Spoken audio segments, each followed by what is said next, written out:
get it. I get it.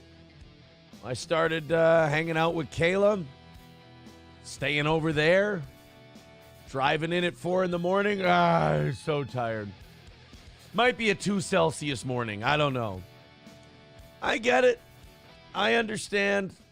When I was on the radio, started hanging out with April. You sleep a little less. You put the whole thing on the back burner. You know what it is? I gave him his raise payment yesterday. And he's doing that Sean Kemp thing where you get paid and then you just go, fuck it. I need him today, though. I need everybody today. Man. Look, she was as far as for what I knew of her, April. Do we say Anderson now? Yes. Either way, I believe we do. Either way, April. It's not. Was, hold was on, wait very, a minute. It's not Ricada yet, is it? No, it's not. No. Okay.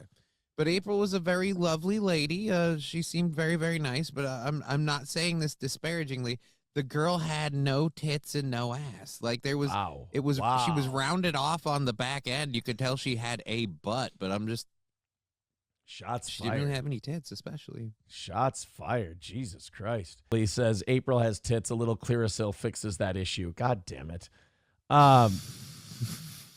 You said you weren't going to read it. Honky says, sorry to sound like a cokehead simp, but April was a true Scandinavian beauty. A-cups notwithstanding. Yeah, beautiful girl. I didn't say she wasn't attractive. I just said she had no tits and no ass.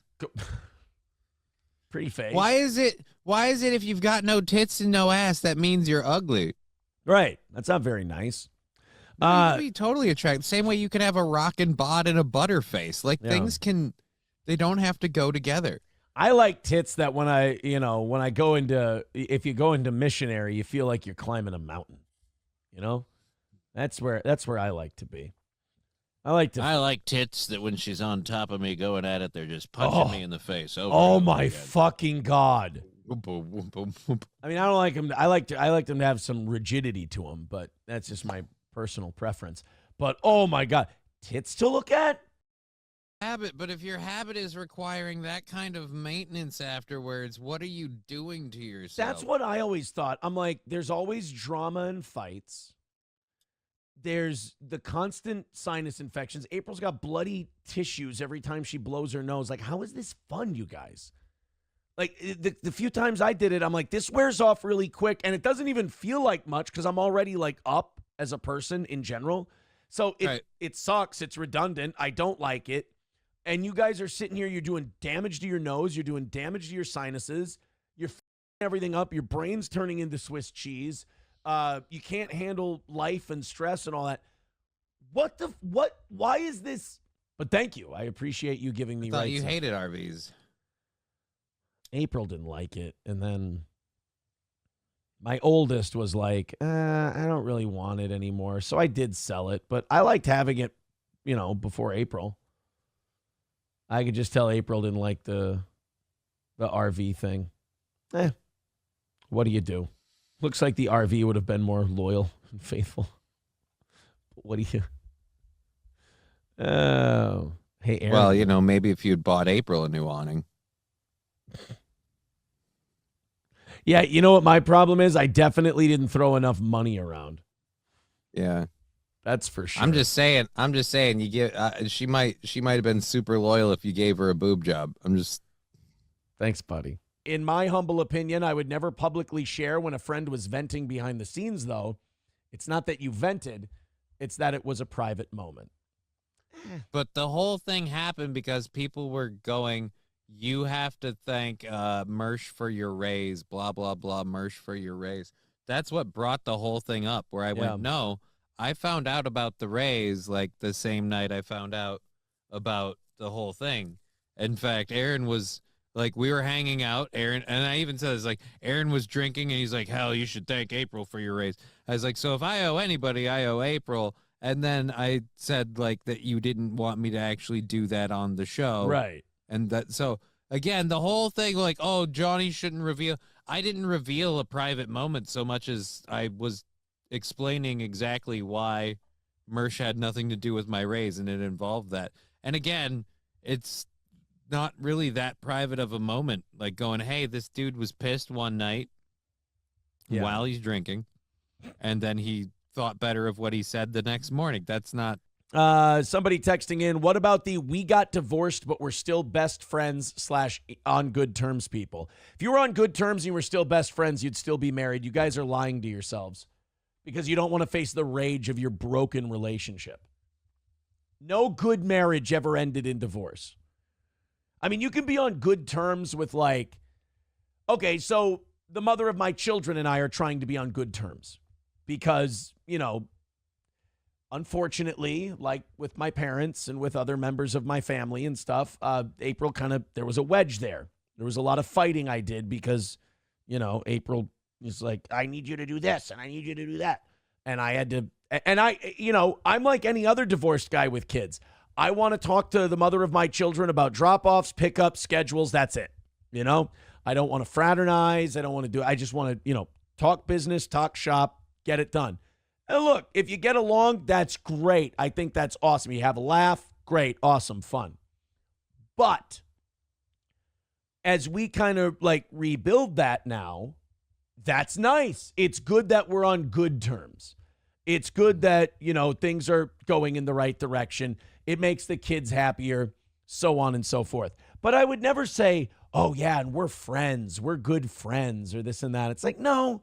We had a relationship. You're gonna get that pity F in there. Well, you had this relationship that was based on this. That's not happening anymore. We were never friends first. This was the relationship. It's not there anymore. I know that when Kayla and I had the discussion about what our body count was, and hers was very, very low because her and Nick got married very young. So hers was a pretty low number. And I gave her mine, and I don't think mine is that crazy or that impressive.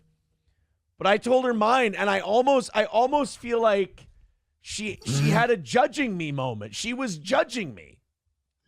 That dick's got to be so dirty. And I'm like, well, this was after we'd already, fallen in love and shit and had all these feelings and all that. Like, we didn't have this talk. I'd already stovepiped the back door. Like, I mean, there was no purity left.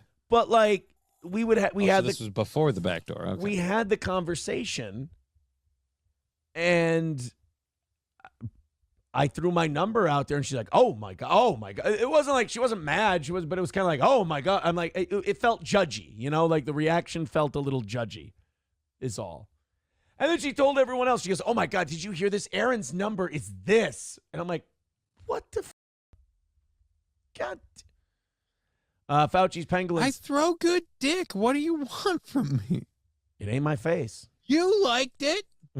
Fauci's pangolin says, every sex with my new girl, she wants me to call her slam piece. I think she's seeing someone else. Yeah. I think she might be. The audience responds and goes, all right, here's a little something. Good luck today. I appreciate that. Honky says, call yesterday's deficit goal April, call today's goal Kayla. F them hard. Jesus Christ. You don't always have to f her hard. In fact, sometimes that's not right to do. Sometimes you got to make some love. Give her some smooches, too. Sometimes you got to squeeze. Well, maybe in my case. Sometimes you've got to say please. Sometimes you've got to say, hey. I wanna. Says this is going to be Nick in a few years. This is what. I know there were those new. Like I said, if you're just joining the show, I know there were new document leaks last night. I don't feel like covering it. It's the same story. Shit's bad over there. It's not getting better. And you're kind of living in a prison before prison. It sucks. And what am I, like I said, it doesn't help. My life is going very well, and it's not going to help my life to sit here and do a sack dance while these documents come out. So it's shitty. Life must really suck right now. It must be depressing. It's not conducive to getting healthy if you have substance abuse problems. I can't imagine somebody being able to kick substance abuse under the stress they're under. Yeah, without counseling or rehab. I don't. And it's amazing. Especially. Go ahead. Sorry. Well, especially like the stress they're under, it's a problem right now because as Nick has clearly explained with his with all of his expert medical knowledge, like because your stress is here, right? But then like lets you like you can handle it up here now. So I'll now say he this. can't do that, and his stress is up here, and he can't take the so. Well, I read the farms from time to time, and they were saying that he did a stream last night, and he sounded very nasally. That there sounded like there was a lot of nasal blockage in the old show. I don't know. I hope not. I hope it's not. But that's unfortunately like in Nick's case. I don't know how long he's been doing it, but even if he is clean, like That can Coke still nose be the don't go case. away. Yeah. So we're not going to cover the documents today, but I'll play this. This is 6 minutes long, guys. You got to give me timestamps for this shit. Trying to, he didn't know. That's what he says now. But what about what he said? I don't think that's going to be Nick in a couple of years. Don't worry. I don't think he's going to be a predator.